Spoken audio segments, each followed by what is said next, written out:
Øjeblik. Yep. Nicky Bille, nu har du været igennem en masse journalister, I har snakket om en masse ting. Så lad os snakke om noget andet. Mathias Sanke Jørgensen er vores bruger i dag blevet kåret til den flotteste fyr på det hold. Men han siger, at der er mange flotte fyre på jeres hold. Okay. Han fremhæver dig. Hvordan har du det med det?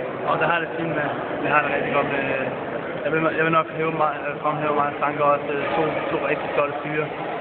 Jeg har selvfølgelig lige fået tår til panden her. Fik jeg sidste kamp, men alligevel ser fantastisk godt ud.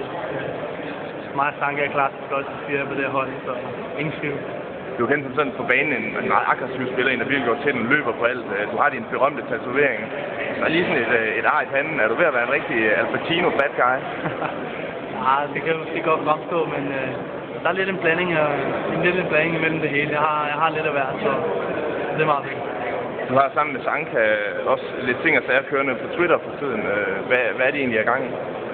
Ja, men vi er sådan en leje. Vi har jo samlet lang tid, så vi hygger os bare og har det sjovt. Så det er bare lidt hyggeligt her og der. Men det er vel også, hvis vi skal stille seriøse spørgsmål, det er vel også sådan et symptom på en trup, hvor det går rigtig godt i, at man har overskud til gas hinanden. Ja. Hvordan har I det lige nu? Lige præcis, det har vi overskud til, altså det er klart.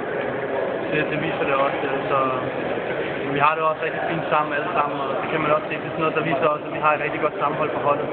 Så det er det, vi kan lade det ske. Og samtidig, når det er seriøst, så er det seriøst. Hvis man ikke tænker på dig eller Sanke, hvem er sådan en flot fyr?